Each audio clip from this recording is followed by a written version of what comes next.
Imagine spending 2 years of your life building a masterpiece. You pulled the all-nighters, you've coded the lighting, you've designed the monsters, and the game is 80% finished. It's sitting there on a disc, ready for the world to see. And then, your boss walks into the room, looks at your life's work for 5 minutes, and says, "Burn it, we're starting over."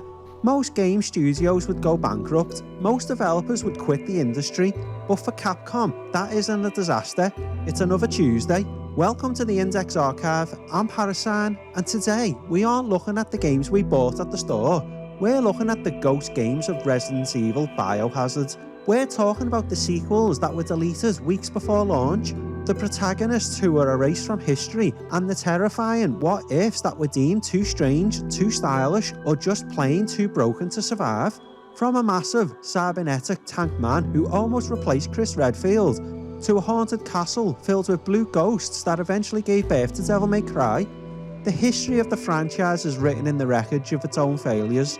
To understand why Resident Evil is the king of survival horror in 2026, you have to understand that Capcom is the only studio brave enough to throw away $100 million just to make sure a door creaks at exactly the right frequency.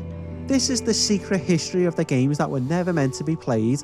This is the Resident Evil Deep Dive.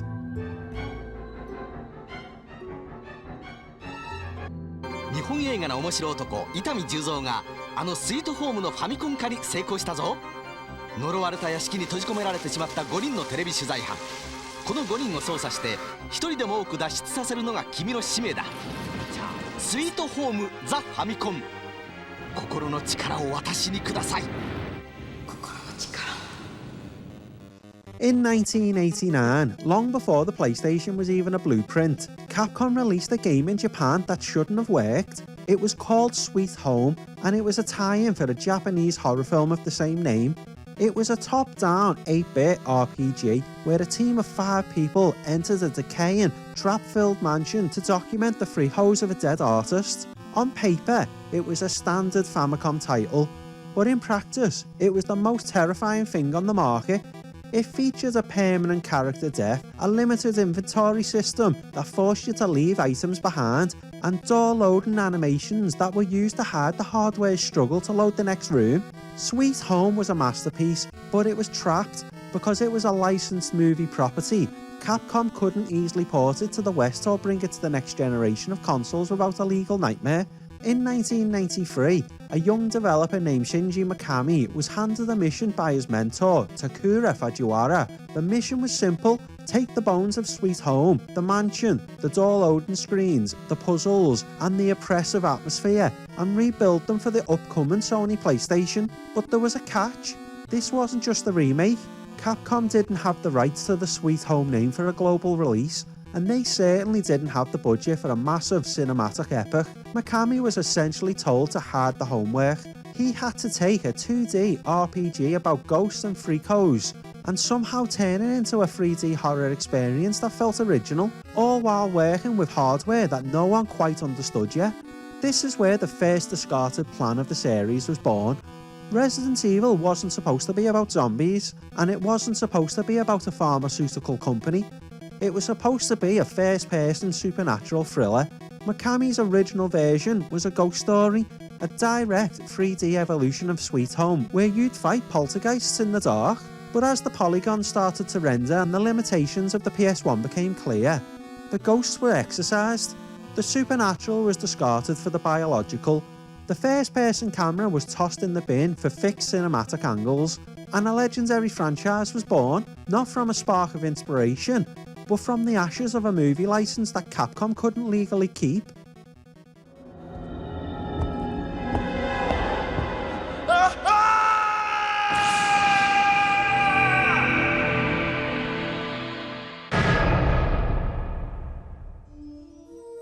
When you think of Resident Evil, you think of survival. You think of the limited bullets, heavy footsteps, and crushing weight of being a normal human in a very abnormal situation. But in 1995, during the earliest playable builds of the first game, Shinji Mikami was flirting with a very different kind of power fantasy. The original team, a small group of about 20 people, was struggling to make the fixed camera angles feel exciting. Their solution? A co-op mode. The plan was to have 2 players on screen at once, navigating the mansion together, but the PlayStation hardware choked. The more detail they put into the pre-rendered backgrounds, the less power they had to render 2 controllable characters and a horde of zombies. The co-op was discarded, not because it wasn't fun, but because the PlayStation 1 literally couldn't do the math. But the real what-if moment came from the characters. Before Chris Redfield and Jill Valentine were finalised, one of the lead protagonists was a man named Elza. He wasn't a tactical police officer, he was a massive cybernetic human with a metal eye and a mechanical arm. The early concept art shows a game that leaned much harder into 90s sci-fi action than gothic horror. Elza was designed to be a tank, literally. He could shrug off damage that would kill a normal human, but as the atmosphere of the mansion started to take shape, the team realised that having a cyborg hero killed the fear.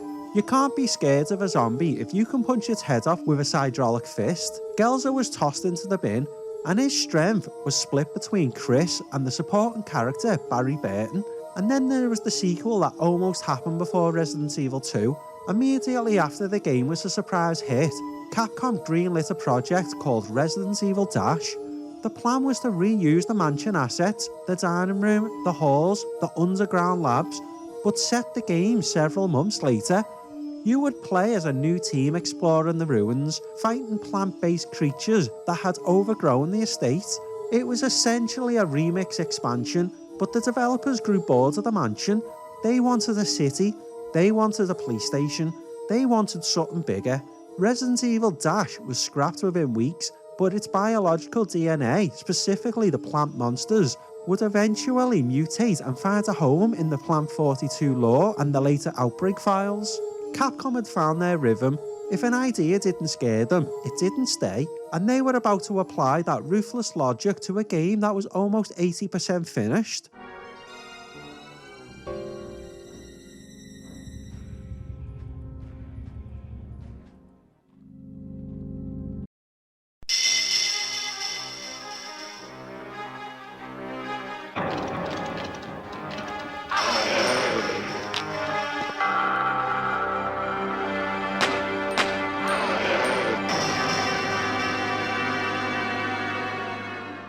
If there's a holy grail of discarded plans in gaming history, it's Resident Evil 1.5. This isn't just a few sketches of lost levels. This was a nearly 80% finished game that Capcom decided to delete simply because it wasn't cool enough. In 1996, the pressure was on. The first game was a global phenomenon, and the sequel needed to be bigger. The team, led by a young director named Hideki Kamiya, went to work on a version of Resident Evil 2 that looked not unlike the one we played in 1998. Instead of Claire Redfield, the female lead was Elza Walker, a motorcycle racing college student with no connection to Chris Redfield. Instead of the gothic, museum-like RPG station we know today, the police station was a modern, clinical building with glass partitions, fluorescent lights and shutters that actually worked to keep the zombies out. The gameplay in 1.5 was actually more advanced in some ways than the final retail version. Characters wore protective armour that changed their physical appearance as they equipped it. Zombies could be seen crawling through air vents, and if you were bitten, your clothes would visibly tear and stay bloodied for the rest of the game.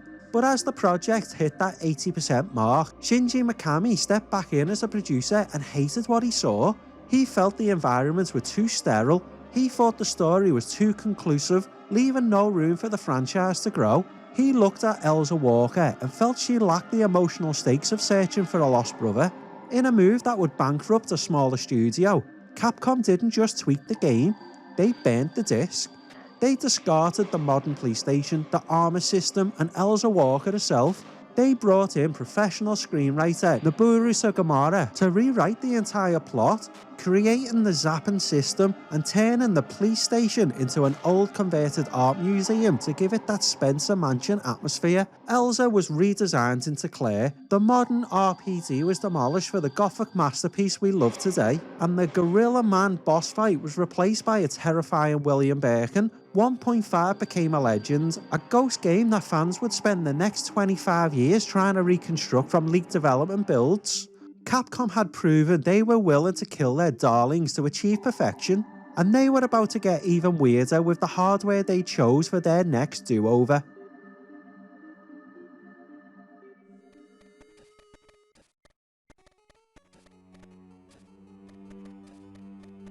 In the late 90s, Capcom was possessed by a singular obsessive idea. They wanted the Spencer Mansion to fit in your pocket. This led to a series of miniature disaster handheld ports that were pushed to the absolute limit before being unceremoniously discarded. The most famous of these is the Resident Evil port for the Game Boy Color. This wasn't a remake or a side-scroller, it was a 1x1 recreation of the PlayStation original. It featured the pre-rendered backgrounds, the fixed camera angles, and the full stars cast. Developed by a UK studio called HotGen Studios, the game was practically finished. Review copies were teased in magazines, and the code was 90% stable, but in 2000, Capcom looked at the final build and blinked. On the tiny, unlit screen of the Game Boy Color, the atmospheric horror looked like a muddy collection of flickering pixels. The zombies were indistinguishable from the furniture, and the fear factor was non-existent. Capcom officially cancelled the project, stating they were not confident that the project would make consumers happy.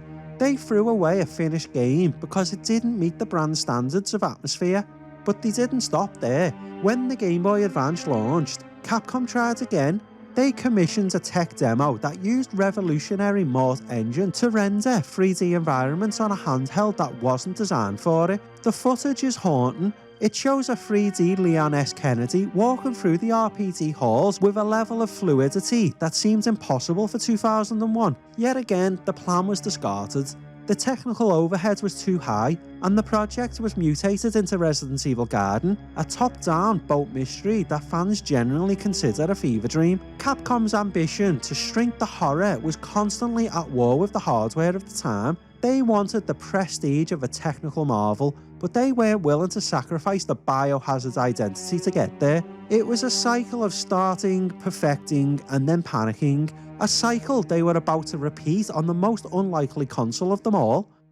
Captain, there's something heading our way extremely fast. It's coming straight at us. I've never seen anything like it before.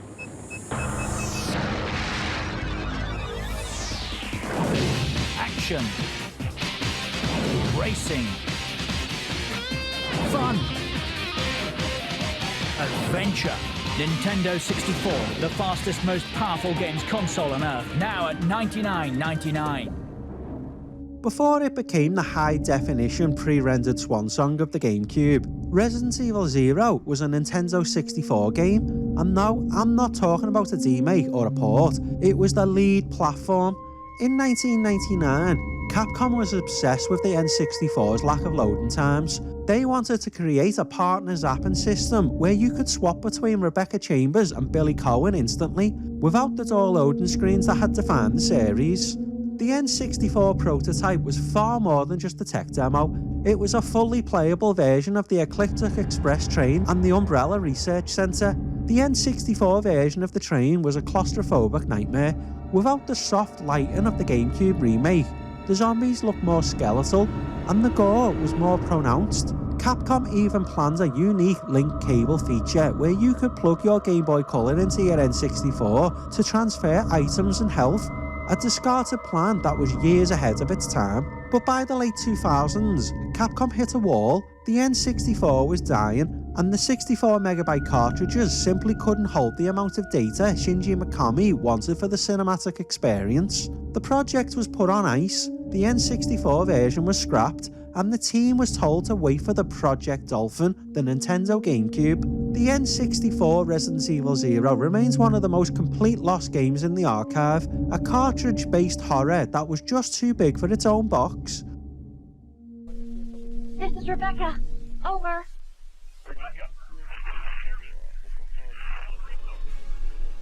If you've ever wondered why Resident Evil 2 feels like a massive leap forward and Resident Evil 3 feels like a frantic, recycled expansion, the answer isn't just development time, it's a legal loophole. In the late 90s, the real third entry in the series was Resident Evil Code Veronica. It had the dream team, the jump to full 3D environments, and the continuation of the Redfield storyline. It was designed from day one to be the next numbered blockbuster, but Capcom had a problem. a contract with Sony. The deal stated that all numbered Resident Evil sequels had to debut on the PlayStation, but Code Veronica was being built for the Sega Dreamcast. Capcom was caught in a pincer move. They couldn't call their most ambitious project Resident Evil 3 without breaking their word to Sony, but they couldn't leave the PlayStation without a proper sequel while the brand was at its peak. So they did what Capcom does best. They discarded the plan and shuffled the deck. They took a mid-sized spin-off project that was already in development for the PlayStation 1, a game starring Jill Valentine that was originally meant to be a side story, and they slapped the number 3 on it. To make it feel like a full sequel, they rushed the creation of the Nemesis, a relentless stalker that could follow you through the doors, purely to distract from the fact that the game was reusing a massive amount of the assets from Resident Evil 2. Meanwhile, Code Veronica, the game that actually pushed the series forward with real-time lighting and a sprawling, multi-continental story, was restricted to its own number and relegated to a spin-off status in the eyes of the casual public. This corporate name swap changed the course of the series forever. It's why Resident Evil 3 feels like a desperate, adrenaline-fueled sprint through Raccoon City, and why Code Veronica feels like the lost epic that history eventually tucked away on the Dreamcast. Capcom had protected their contract, but they had effectively demoted their most advanced game to a footnote, and as they moved towards the next generation, this identity crisis was about to get much, much worse.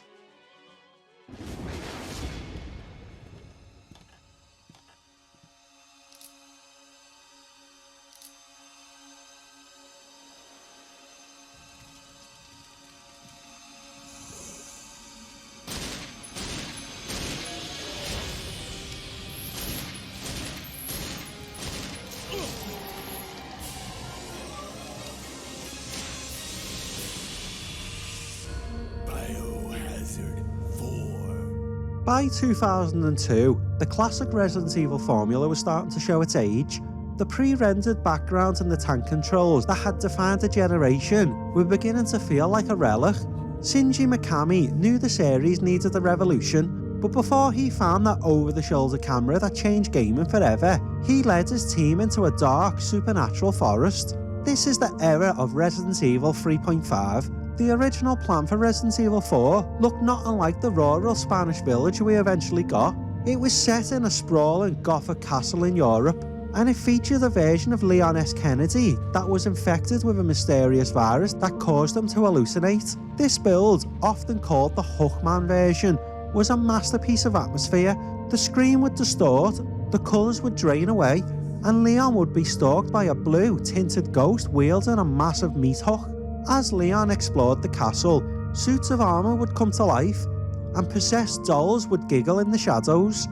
It was the scariest Resident Evil had ever been, leaning into the psychological horror that was making Silent Hill a household name. But as development progressed, the team hit a wall. The hallucination mechanic was incredibly difficult to program for the GameCube. Every time Leon had hit a vision, the game basically had to load a second version of the room on top of the first one. It was a technical nightmare that caused the frame rate to tank. More importantly, Mikami began to feel that the series was drifting too far away from the biological roots. He looked at the ghost, the haunted dolls, and the Hookman, and he realised he wasn't making a game about viruses anymore. He was making a ghost story.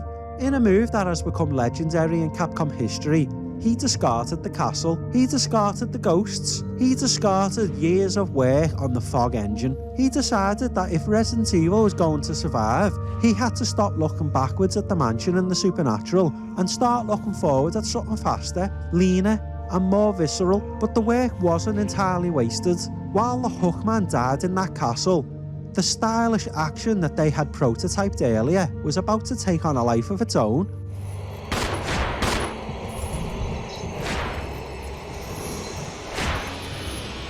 In the year 2000, before the Hookman ever picked up his meat hook, a young high-energy director was given the keys to Resident Evil 4.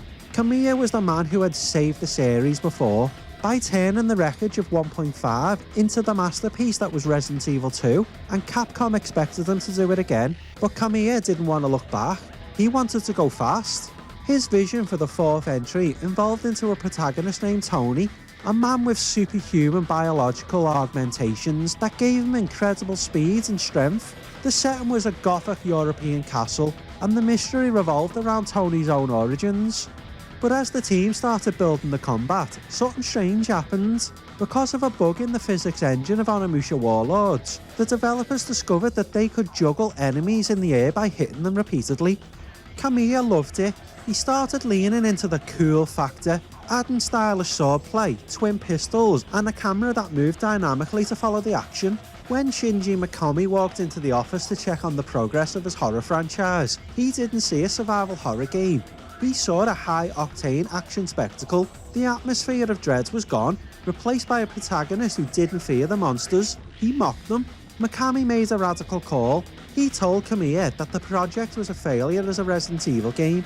It was too fast, too aggressive, and it broke the vulnerability that defined the genre, but he also recognised that what they built was good. Instead of deleting the files, Capcom performed a rare act of creative mercy. They discarded the Resident Evil name, changed the protagonist's name from Tony to Dante, and rebranded the entire project as a new intellectual property, Devil May Cry. It was a historical moment. One of the greatest action games of all time was born directly from discarded plans of a horror sequel. Dante was the ghost of a version of Leon S. Kennedy that was simply too stylish to survive in Raccoon City. But while Dante went on to his own glory, the Resident Evil team was left back at square one, still hunting for the identity of the real fourth game, and their next attempt would lead them back into a decade of missing links and forgotten platforms. I'm pleased to announce that Resident Evil will be coming to PSP next year in a whole new game designed specifically for the PSP platform. We're very proud to welcome Resident Evil to PSP for the first time.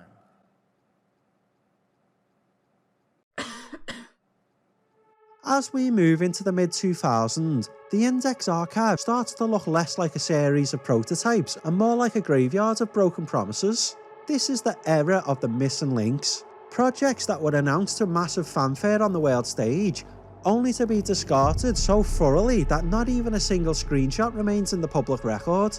The most baffling of these is Resident Evil Portable, announced at E3 2009 during Sony's press conference. It was pitched as a completely original title designed specifically for the PSP. Unlike the miniature ports of the past, Capcom promised this would be a totally different take on the franchise. And then, silence.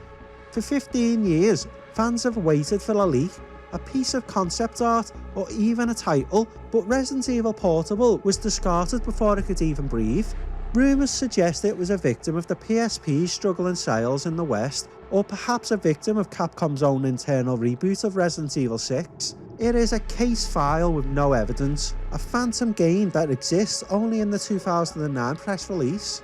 But while the PSP was losing its exclusive, the PlayStation 1 was hosting a different kind of failure. Most people remember Resident Evil Gun Survivor as a clunky light gun spin-off, but in the internal design docs, it was much more than that. Before Resident Evil 7 shocked the world by moving to a first-person perspective, the Gun Survivor series was Capcom's discarded lab. They were testing the idea of first-person horror as early as 1999. The plan was to create a sub-series that felt more immersive, where the player was the protagonist. But the PS1 hardware couldn't handle the detail needed to make first-person actually scary.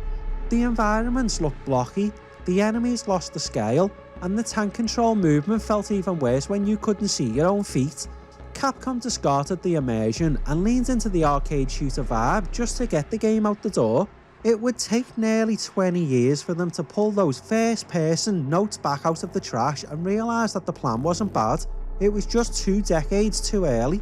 The archive shows us that no idea is ever truly dead at Capcom. It just waits in the missing links until the technology finally catches up to the nightmare. Ouroboros will be released into the atmosphere, ensuring complete global saturation. Beyond the cancelled builds and the hardware failures, there is a different kind of graveyard in the Resident Evil history, the lore scrapyard. This is where Capcom dumps the plot holes, characters, and entire character motivations that no longer fit the current vibe of the series. Take Albert Wesker. In the original 1999 script, Wesker wasn't a superhuman matrix-dodging god, he was just a corrupt cop who got greedy. When the tyrant impaled him in the underground lab, he was supposed to stay dead. There was no plans for the virus to bring him back with glowing red eyes. But when Code Veronica needed a villain with a personal grudge, Capcom reached into the scrapyard, dusted off Wesker, and retroactively gave him superpowers to justify his resurrection. Then there is the tragedy of George Trevor. In the 2002 remake, we find his heart-wrenching diaries about being trapped in the very mansion he designed. But in the original 1996 design documents, Trevor had a much larger, more active role. There were plans for a flashback system where you would see the mansion being built, witnessing the traps being set in real time. This historical layer was discarded to keep the focus on the modern day Stars team, leaving Trevor as a ghost in the notes rather than a character on the screen. And what about the survivors who just vanished? Billy Cohen from Resident Evil Zero, a man who survived a train wreck in a biological facility, was never heard from again. And Carlos Oliveira, a mercenary who saved Jill Valentine's life in Raccoon City, has been missing in action for 25 years. Even the progenitor virus, the very foundation of the series' science, has been rewritten so many times it's unrecognisable. It started as a natural African flower, became a medieval parasite in Resident Evil 4, and was eventually linked back to the ancient mold in Resident Evil Village. Capcom doesn't care about a Bible of lore. They treat their story like a whiteboard. If a new game needs a different origin story, they just wipe the board clean and discard 30 years of established facts. It's why the Resident Evil timeline feels like a series of connected what-if scenarios rather than a single cohesive history. They aren't writing a saga, they're building a playground. And they aren't afraid to tear down the old equipment to make room for a newer, shinier slide.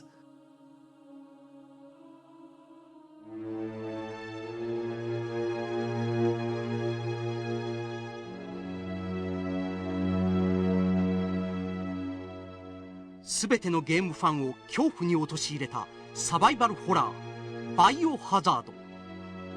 その続編がカプコンよりプレイステーション版で早くも登場。バイオハザード2。